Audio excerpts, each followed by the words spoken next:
I'm Jackie Hamilton, and I met Brian first at barroom dancing, and then I met him at youth group again. The things that I remember most about Brian is that he loved to ballroom dance.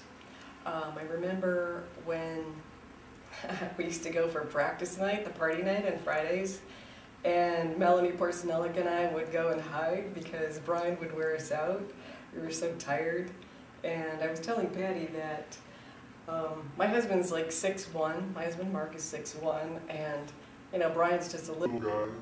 But Brian's leg span was amazing. And so the next day, the following day after I would dance with Brian all night, my legs would ache. So I just thank you, Brian, for those memories. And Brian had asked me to help start the In-Step group, and Carrie also helped with that. But he asked me to do the devotional, and so it gave me an opportunity to kind of do a little bit of preaching as I did the devotional, and so that was a great segue for me, or a great starting point.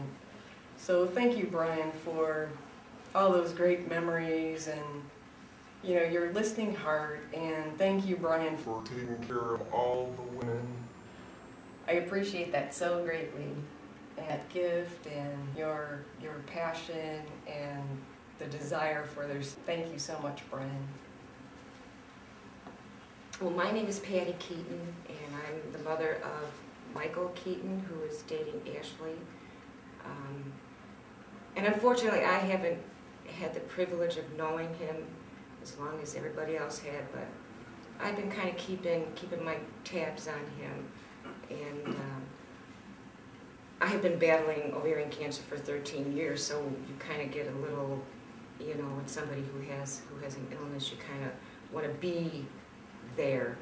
And I met him at his birthday here, and he was out by the fountain, and it was my turn to meet him, and I had this whole thing planned out that I was going to tell him, you know, my inspiration, you know, and then I was next in line, and I know I'm crazy, so y'all can think I'm crazy. No.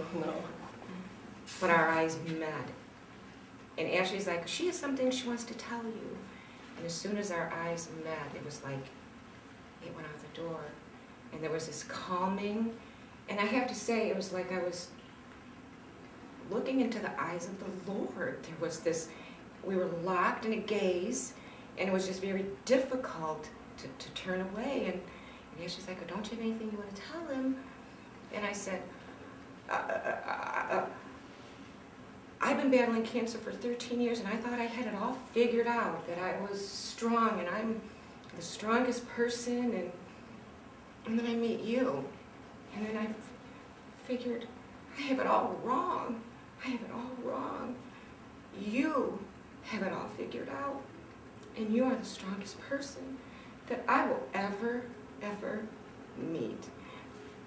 And I'm sure you guys know Brian in his Brian fashion. A smile, and a thumbs up. And I'm a total stranger. You know, I was a total stranger. And at that moment I felt, okay, I'm accepted. I'm not the crazy one, you know, but I'm accepted. Thumbs up. And I don't get out of bed every morning, even though I don't feel good. I put my 2 feet on the floor, and I think of him. I said, darn it. For him, I'm going to put my 2 feet on the floor whether I feel like it or not. So, Alice, thank you, Bill, for your son. Thank you for the gift of your son. I'm changed because of him. Thank you for your time.